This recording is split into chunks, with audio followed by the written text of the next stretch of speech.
when you're doing something, it's important to do it for you, and it's important to, get everybody else's voice out of your head, because if it doesn't work out, it's not a failure. That's an experience that you can talk about. Absolutely. Because, boy, people be talking and they definitely be wrong. They be loud and wrong. That's the thing. Like, how you Loud and loud wrong. and wrong? Choose a struggle. You Yeah, can't you have just struggle. You gotta pick one. Oh no! They don't get it. It's okay. We get it. I was like, yes, Lord, come on with the cancellations. Ooh, we going in it. Now just kidding. I don't know if you know this, but I'm black. Am I good? He's with the best of them, and he's one of my favorite men to emphasize. that entrance sounds like much more than who I actually am. So my guest of honor uses her voice to unify, educate, and motivate. Not only is she on a mission to promote disability awareness and body positivity, but she's also out here spreading love and light everywhere she goes through her organization, Chasing Chassidy.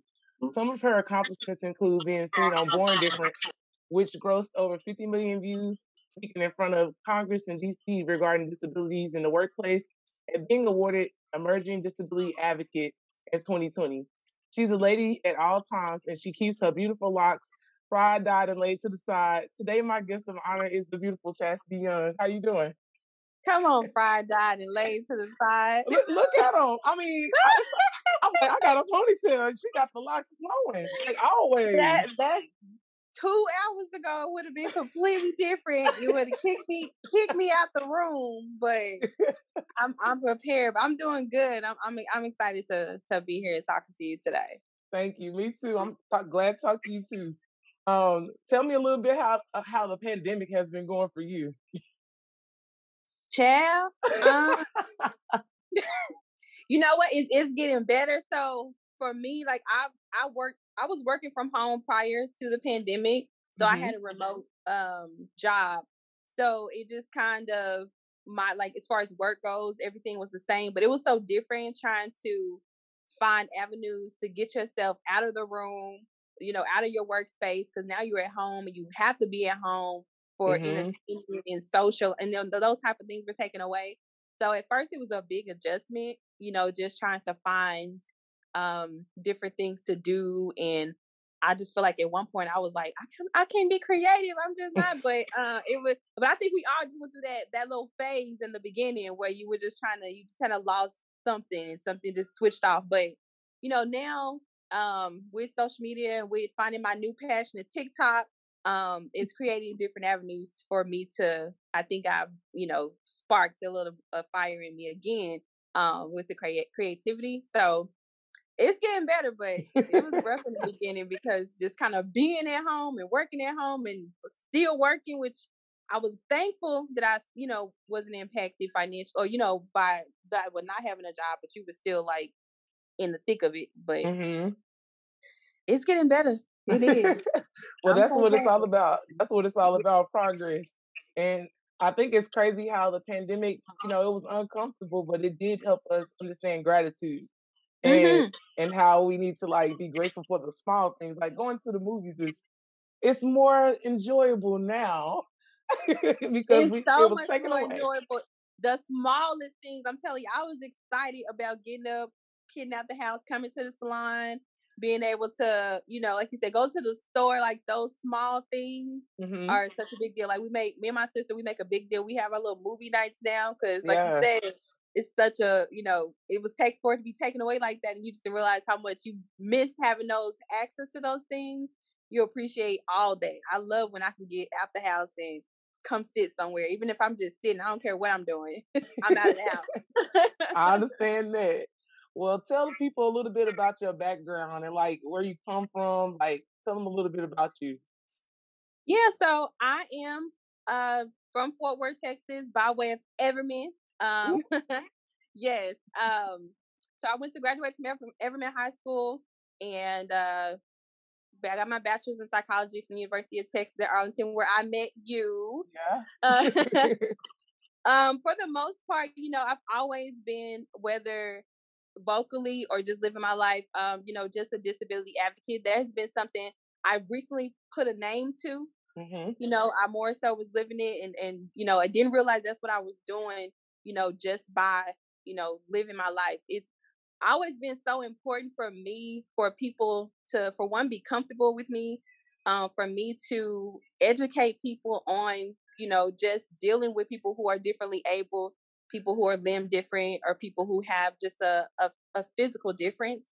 And I enjoy just kind of opening up those avenues, for others, and for people to not be afraid to, address stigmas or to erase stigmas that they may have. So that's always been a passion of mine, whether it's living it or speaking about it. Disability advocacy has been a lifelong thing, for me, just growing up. Yeah, it's a lifestyle period, though. It's a lifestyle, yeah. Yeah, you definitely exude that because, I mean, just thinking back from when I met you, it's always been that way. Like, you make people feel extremely comfortable in your presence, and it's just some people just have it. You know what I'm saying? It's not something that you can learn. I think it's something that's God given. That I light agree. where people feel like super comfortable and willing to listen to you and just be like absorb it all. You know. I totally agree. It definitely has been, like I said, lifestyle, and I think it has a lot to do with my upbringing. My parents were very hands on with me, and my parents really did not, shelter me or they allowed me to live. Whether it was if it was something they probably didn't even think I could do, I never knew it, and I Yeah. tried to do a lot of stuff, and a lot of stuff I couldn't do, but I learned it because I learned it was my experience. And so that's what I wanted, for other people like myself to know, like, there are things you won't be able to do, but have that experience for yourself. You know what I mean? Like, for example, it was like in the 6th grade. I was a part of this dance team at our junior high school, and we had this dance competition at Six Flags. So of course we're 6th graders, so we had the competition, we did well, but we also went there for recreation to have fun. So I wanted to get on the rides like everyone else. All of my friends were getting on rides. They were doing that. And, I couldn't do it, but I'm, physically probably, I wasn't tall enough, child, to be on the ride. But, everyone was around me. They was like, we just gonna let her find out on her own that, maybe and I didn't like roller coasters. I found out I don't even like it. If I was tall enough to do it, if I was, physically able to do it, I wouldn't do it. It was scary for me. But I just like how people were like, you know what, Chastity, if this is what you want to do, we're gonna support it. You're gonna find out whether you like it or not. So I just love that the people around me gave me that freedom to bump my head, to find what I like, to find what I couldn't do on my own with my own experiences. Well, that's important. That's so important. Your tribe and your circle is extremely vital, like especially to your development, because a lot of people get told something they can't do when they're very capable of doing that and beyond that. And people project their fears on you. So I'm glad that you didn't have to like deal with that as much, like, because that's just unnecessary for anybody to go through. It is, and it happens. And I talk to different people within the community, and so many are just scared to do for me, just the smallest things. They have this fear of doing, and I don't understand it, because I'm like you said, your tribe is important. The people around you are important. And the people around me were like, do it. We want you to do it. They were rooting for me, like, go do it. And they probably were like, Lord, this girl this girl she gonna probably hurt herself, but they built that, that courage in me to go out and do it. And so when I hear stories about people who are scared to go to college, people who are scared to just be outside of the home, or scared to be around other people, and like you said, because of all those projected fears from others, and also just the lack of knowledge to others, and it's like, no, it doesn't sit well with me. So that's why I do what I do, and that's why I don't mind going out in the public. I don't mind the eyes on me, because it's like, okay, it's setting that example, and hopefully getting one other person out to be like, don't be scared of this world. It's so much to experience, and I want everybody should have that opportunity. Absolutely. So tell me what your thoughts are on failure. Like, Do you feel like you can fail forward, or like what's your thoughts on failure? I definitely think that you can fail forward when it's your experience. Yeah. Is what you know what I mean? If it's something that you want to do and it's something that you know, if you failed at it because you just couldn't do it, you couldn't make it happen, I feel like it's not a failure, it's an experience for me. Yeah. I Yeah. had that experience. I had that experience on, you know, on that roller coaster. I didn't like it. That was my experience. It wasn't. I didn't take that away as, oh, I'm a disabled person. I can do it. It was, Chassie, you scared of roller coasters. You Yeah. don't like that. You know what I mean? So I think that when you're doing something, it's important to do it for you, and it's important to, you know, to get everybody else's voice out of your head, because if it doesn't work out, it's not a failure. That's an experience that you can talk about. Absolutely. Because boy, people be talking and they definitely be wrong. They be they be loud and wrong. That's the thing. Like, how you Loud and loud wrong. and wrong? Choose a struggle. You Yeah, can't you have struggle. You gotta pick one. You have to pick one. So that's very much what it is. People are very loud and wrong lots of times. So you have to get those thoughts out of your head, and, you know, do what you feel that you need to do and have that experience. I don't really think that there is failure when you're doing something that you wanted to do. It may not, everything's not going to always work out for you, but you can always look back and say, I'm glad I did that. I'm glad they didn't talk me out of doing that. I'm glad I wasn't scared to do that. You know what I mean? So it's all about just creating experiences, you know, throughout this life.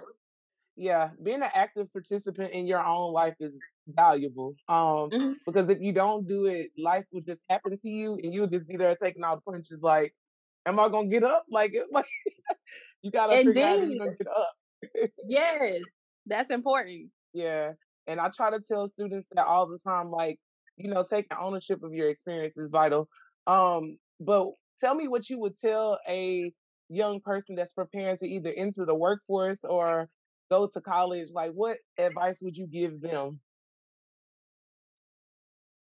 Advice that I would give a young person who is entering into the workforce or going into college or into the real world, Hmm. is what those two things are. Um, is most importantly to, again, get others people's expectations out of your head. You know, get other people's voices out of your head, because I think at that point you are starting to build your own life. You're starting to create your legacy in Hmm. the person that you are and the person that you want people to remember you as.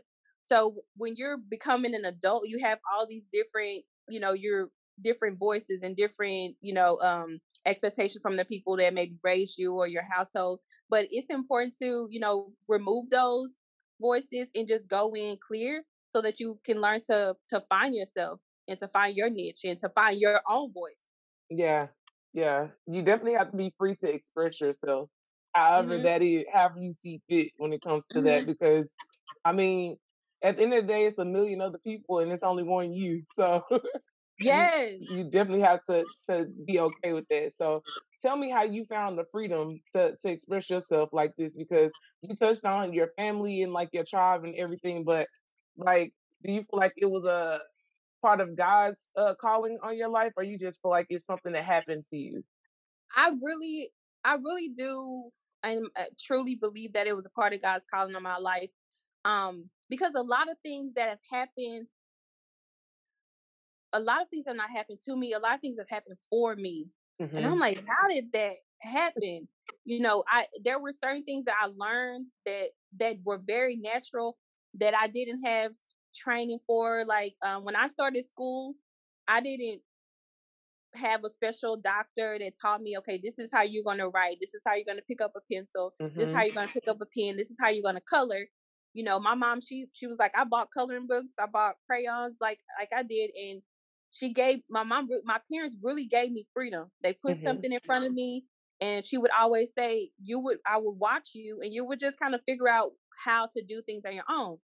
So when I started school, it's a story my mom always tells me. She was like, you know, first day we were all coloring, I guess, apples in class. Hmm. So she came to pick me up, and my teacher, Miss Arnold, she's probably like the best teacher I've ever had. Miss Arnold came out and she was so excited. She was like, I need to show you something. I need to show you something. And my mom was like, what? So she showed her all these pictures of these apples that I guess me and my classmates had did. And she was like, look at these pictures. And my mom was like, okay. It was all, pictures of looked like kindergarten scrabble. And she said, look at this now, look at this picture. And she was like, she showed me a picture. It was colored and the lines and it was really good. And she said, this is Chassidy's. And she was like, how did she? And my mom was like, I don't know. She really just figures things out and things happen for her. So that's why I really believe that, for this reason, I really believe that my life is, like I said, I think that God created me, chose me to be this person in this body for a reason.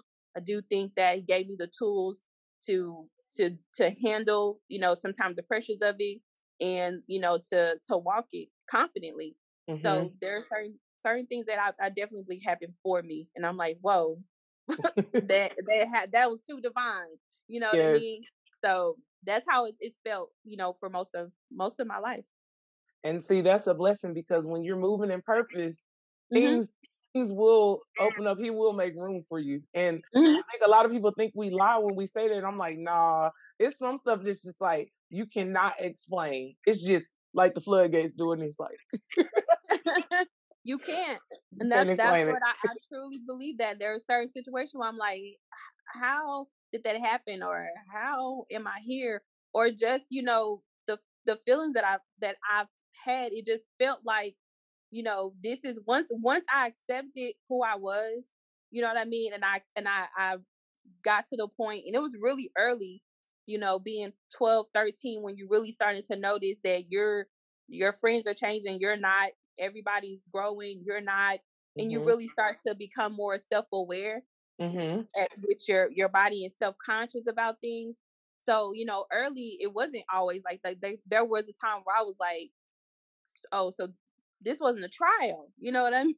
It wasn't. This is a subscription. Right? I have to, you know what I mean? I'm subscribed to this. And being 12, 13, having to accept something like that, would probably, for a lot of people, set you back or put you into, a dark hole. And I had my moment where I cried about it and I talked to my parents about it. And, we had a conversation. It was like, okay, well, what do you want to do? You know what I mean? You've got this far, and just think about all that you've done, and I decided, like, okay, this is my life, and I'm gonna make the best of it, and I'm gonna respect it, and people are gonna respect it. And like you say, you start to start to walk in that purpose, and everything just starts to work for you. Yeah, I definitely agree with that. Definitely. Tell me what role spirituality plays in your life. Spirituality plays a big role in my life. A major role in my life. One of the staples that I stand on, when it comes to, what I believe, one of my favorite scriptures or stories that Jesus tells, where he's talking to his disciples about a man that's born blind, or a man that was blind. And they asked him, they said, well, Jesus, what did his parents do? Did they sin? Did God curse the parents? And Jesus responded to him. He said, it was like, forbid. It's to show what the miracles that God can work. So I stand on that, because sometimes to tell people, don't feel sorry for me, don't have pity on me, or don't feel I feel sorry for myself. I really feel like God said, I'm going to use this vessel, and I'm going to show you what I can do with this vessel. You think she can't do this, or you think she won't be able to do that, and I'm going to show you what I can do through you. So that's something that I always think about, and I take myself to it at points where I may, start to feel discouraged or feel down. Remind myself, like, God knew what he was doing. Yeah. He knew exactly. I feel like a creator that knows to put stars in the sky to make the nighttime shine. Yeah. Know what he's doing, creating a body. So I trust him. Yes. Look, you got to. It ain't get no better than God. So we gotta trust the path and trust him. I trust he know what he's doing. I trust somebody that can create the universe and oceans and animals and the system and all of this, I trust that he knew what he was doing when he was creating me. Mm-hmm. So, and that's just that plays a big part, you know, in my life. Like you said, it takes back to purpose. Like, okay, this for a reason, and it makes it all worth it. Yeah. And to make it short, I'm gonna stick beside him. That's it. I'm gonna stick beside him. I'm gonna stick beside him. You were right. That's short and sweet. I'm gonna stick beside him. Well, let's dive into this purpose work and everything you got going on. Like, tell me about Don't Diss My Ability. Like, did you come up with that, or did someone else come up with that? So I had a movie, a film festival for Chasing Chassidy, the first documentary that we did. And so someone, the person that was hosting came around and people were, you know, just giving questions, and it was a part of an answer, and it just came out. It was like, you know, don't diss my ability. And so everybody was like, okay. And I was like, oh, I love it. Yes. So it really just came, you know, was a part of it just came out. It was, you know, don't diss my ability, and it was, you know, don't diss what I can do. And it's just basically about focusing on what you can do. You know, you take the light off of the things you can't do, and you focus on what you can do. And that's what Don't Diss My Ability is about. Yeah. So I love that, because you only can control what you can control. And when you put your focus on things that you can't control, you're literally just like holding yourself back and just making yourself feel like you can't do anything. It cripples you, like to the point where you won't do anything. You know what I'm saying? So I love that. I was like, I gotta ask her about that, because I love it. Literally it was one day. I wish I had a video with someone, you know, asked me a question, and I answered the question, and it was like, don't diss my ability. And I was like, now wait a minute, where'd that come from? So it was just what I wanted when I said one of those things that happened for you, not to you. Yeah. You know, that happened for me, and it just kind of created a whole nother thing and a whole nother purpose and a whole nother platform for me. That's what's up. That's what's up. Tell me a little bit about how you are spreading the word and bringing awareness to like disability awareness. So social media is such an awesome space for spreading awareness. So I use my social media platforms very often to you know, spread awareness, just posting and being active, because I want people to see, you know, to see me and not being scared of that. I also do speaking. As I mentioned, or we talked about earlier, prior to COVID, was more active with it. I'm right now working on a conference, like kind of like a combat conference for me to get back out in front of people. But went to Washington, and I was invited to speak in front of different congressmen for the National Association it was like the part of the weather ecosystem side of it. But we were at in an area where they invited different congressmen and people who literally create laws and fight for different laws for us. So that was really exciting to stand before people, you know, to advocate. Documentaries are ways that I definitely try to spread awareness, and doing things such as this, just networking, communicating with people. You know, I like to use any source that I can where you can reach the masses and just spreading awareness. And I think the most important part of my spreading awareness is just living and being. Is it being me? You know, it's not always me talking about, it's just me being active, being out and about. You know what I mean? Being out in the social world, having a social life, and people seeing me in areas where you probably wouldn't see a person like myself, because they're scared or they don't feel like that's a space that they should, you know, be in. So I like to push those type of, you know, limits. So I know you probably see me go all my little parties in college. Yep. Having a good time too. Having a good time. So and that was important to me to show that, you know, I'm just, you know, normal like everyone else, and that's the basic of my message, is I'm no different than anyone else. Yeah. go ahead and plug where they can find your documentaries and everything. Shameless plug. Don't let them know. So, no, you can find my documentaries on YouTube. My YouTube Chasing Chassidy has all of my documentaries, Chasing Chassidy and the Born Different documentary. 2022, I'm working on launching my YouTube page. And as I mentioned, I'm working on a body positivity conference also as well. But you can definitely reach me or watch the videos on YouTube. And it's also on my Instagram page at Chasing Chassidy. So y'all go find all of that. All of that is available as public. Yes, ma'am. Tell me a little bit about what people should know and how you would want someone to do away with stereotypes and things like that. Like, how can other people be more aware of how to work with other people that still happen to have a disability? What do they need to know? I definitely think that the one thing that the barrier between the conversation is the stigma behind having the conversation. Yeah. So many people are so scared to just come and talk, or they think they're probably going to offend me. I'm such an open book. And that's why I like to address things that are when it comes to the community, certain things and within the community of people who are disabled. When it comes to relationships, when it comes to lifestyle, when it comes to work, when it comes to love, like those type of things within those categories, there's so many stigmas, and I love to address those and talk about them. So I think the best thing is when you are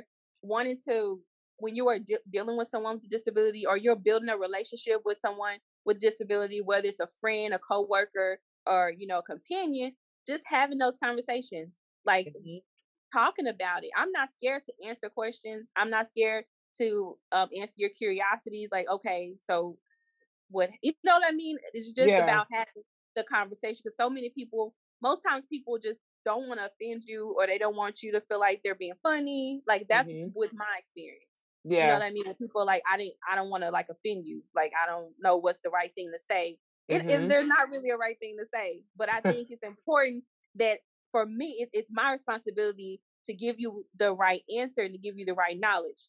How you say it or how it comes out, you know what I mean? That's not really important to me, because it's getting to the gist of what you really want to know. And I think most people know, like, okay, most people want you to be comfortable. Most people want to be your friend, but they don't know how. So instead of just dealing with it, they just like, okay, I'm just going to shun away from it. And so I think it's just important to have the conversation, invite people with disabilities into this conversation. You know what I mean? When it comes to that, when we're talking about, different marginalized groups, include people who are disabled to have that conversation. Yeah. And I think that's just the important thing for me, is just talking about it and being open about it. And that's exactly why I wanted you to come on here. You really just put it in a nutshell, for real. Because, I mean, to me, it's no different. I would approach you just the same way I would approach anybody. And it all comes down to if you have commonalities, like if you are connecting in different ways, like that's what it's about for me. Like, do we connect? Do we have things in common? All right, we cool. You love God, cool. You know what I'm saying? So that's why I wanted you to come on.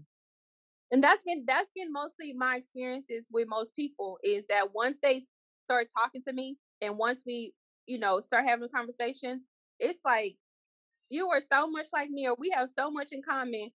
Like, and you just forget, like, okay, this is a person, and this is somebody's daughter, somebody's, you find, like you said, those commonalities, and you really start to forget about all this physical stuff, because that really isn't unimportant when you're dealing with a person. What a person looks like has nothing to do with that person. Yeah. And so that's what's always important for me, for people to know me. And once they do, it's like, okay, you just like me. That's cool. Let's roll. So, and that's what my experience has been, and that's the experience that I want for others like myself, is to allow people in and let people know the person, because that's who they want to know. Once they ask the questions, why, like with kids, they'll ask, what happened to your hands? I tell them what happened. Okay, cool. You got games on your phone? Next. I love kids, bro. They're the best. I always say, children and elderly people tell the truth, no cap. They gonna let you know. if they like you, they can read you like from top to bottom in 2 seconds. And that's why I love working with the elderly and the kids because they get right to it. It's these adults Kids that are be the the problem. best. Yeah, it's grown ones. Yeah, it's the grown, but the kids are the best. They do not care. You know, Yeah. they're gonna ask their questions because they want to know. They're Hmm. curious what happened, and once I answer the question, they're like, "Oh, okay, Hmm. next," They haven't been and that's how tainted it yet. should be. Yeah, like in my documentary, when you watch it, the Chasing Chassidy documentary, my goddaughter, one of my goddaughters, she's in it, and so we're trying to get her to talk about what's different. So the film, the person behind the camera, she's like, you know, what's different about your godmother? So she's naming all these different things. Like, we always go to the nail shop, or she always say my mama crazy. So she's like, anything else different about your godmother? She's so sweet, and so she's like, I'm talking to him like, you think it's anything different about G Mama? She looked at me like, what? So I What? had to literally put my arms in her face, like she was like, she grabbed them. She was like, oh, you don't have no hands. But it was her first thing with being different wasn't, oh yeah, my godmama don't have hands. Or my I godmama, love that. she's sweet, she cool. She take me to the nail salon. We have fun together. Like Yeah. she sees that, and I think that's the beauty of kids because that's not what she saw. She was like, I know this person. This is my godmom, and she's awesome to me. Hmm. Oh yeah, she don't have hands, but we go to the nail shop. We have fun together. She's sweet. We laugh, and that was just such a beautiful like moment. And it was such a learning moment, you know, for even adults. Like for her to be like, "What do you mean? I see this difference, but I don't see that as the difference Yeah. between me and her." So that's the beauty, and that's what I would like for, you know, even us as adults to understand. You know, to not see a person difference as far as it beyond the physical. Yeah. That's beautiful to me because I feel like it's so pure. Mm-hmm. And I do wish that people still um acted as if they were children, not in the immature way, but like just the imagination and like the purity of it all because I feel like the world kind of taints people. If you let it, it will, you know? Mm-hmm. And I think kids are the best because that's why they're the future and that's why they're able to be molded and become leaders early because they have that freedom to be able to use their imagination and be Mm-hmm. real about everything. So I do I love that. agree. I don't think it was. I don't think that. I don't take it lightly. You know, when they were asking who was the greatest among us, and you know, Jesus started talking about children. You know Exactly. what I mean? So there is definitely, like you said, the purity there, and you don't have all these different voices. You know what I mean? Yep. You don't have an experience like this world and other people's opinions. Like I think you get the most natural part of a human at that stage. Yeah. You know what I mean? Like you said, you can be developed. So I definitely don't take that lightly when you say that those are the greatest among us. Yeah. So we definitely, I think, need to kind of step back into, you know, being and just kind of that mindset, like you mentioned. I totally agree. Yeah. That's why it's important to be with them. So Hmm. I wanted to ask you about representation when it comes to that. Like, why is it so important to pour into our youth? And like, what are your thoughts on that? I mean, like as we mentioned, they're our youth are the future. You know what I mean? That those are going to be our future leaders. Those are going to be people who are going to be future educators. Those are going to be people who are going to be making decisions Mm-hmm. for us. You know what I mean? It's Yep. really important. Those are the people that shift, you know, that shift the community, they shift society, they shift ideas, Mm-hmm. they shift stigmas, you know, when we're pouring proper things into them. Yeah. And Proper. it means, yeah, proper things. We're pouring the right things. That's why it's so important, you know, to do that because they really, you know, are the future. So it's Mm-hmm. important that we are giving the right things to them, and we are representing, you know, right things to them. Yeah. What core values do you live by? I live by just honesty Mm-hmm. and being myself and really being true to myself, you know, and not being who people want me to be or who people think I am. Mm-hmm. You know, I feel at peace when I am who I was, who I'm supposed to be. you know, and it's important for me to be honest with people, and I love for people to be honest with me. I think that's the basis of building, you know, genuine connections with people when they know you're real with yourself. And I think that's being really, again, a success with me and experiencing people because they see that, like, you know, this is a real, genuine person. And that's what, you know, something that I truly live by, just always being honest with myself and being my true self. Yeah. And that has helped me to, you know, gain really true connections and long-term connections with people because they see like this person is real, and that's important. That's and always consistent. And consistent. Jesus. You can be real for 10 minutes, but if you can be real consistently, it's just different. Like it's different. I really stand on. I always say I always want to be a solid person. I want to be a solid friend. I want to be a solid daughter, a sister. You know, I being a solid person is very important to me. Yes, ma'am. How do you define success and happiness? Success and happiness. That's a good question. With success for me, defining it is, I think they're really connected. I'm not happy with, if it's not successful to me if it didn't make me happy. You know what I mean? My success, you know, I have different, you know, I can say I have different accolades with, you know, just the documentaries and, you know, the awards that I've received and degrees that I've received. But my successes for me are those things that were internal and things that personal goals that I set for myself, you know, and building relationships and encouraging people, and being able to, you know, do the things that I want to do, and build encouragement with myself. So those type of things that really make me happy are the things that I would call, you know, successes. And those are always those intangible things for me, because those are the things that make me the happiest.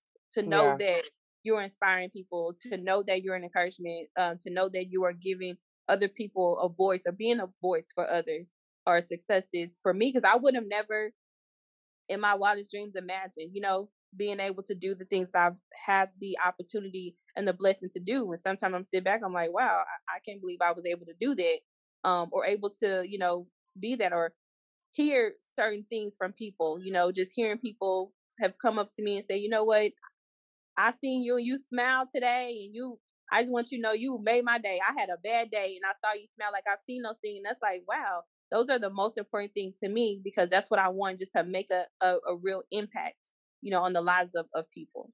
Yeah. And that's a game changer too. When you hear it, you get to hear the impact that you had. Like, it's just nothing better than that, because you know it's not you. You know it's God that's coming through you, because you are a vessel. So it's just crazy to be like, wow, something that you actively work towards doing is like really impacting other people. It's such a blessing.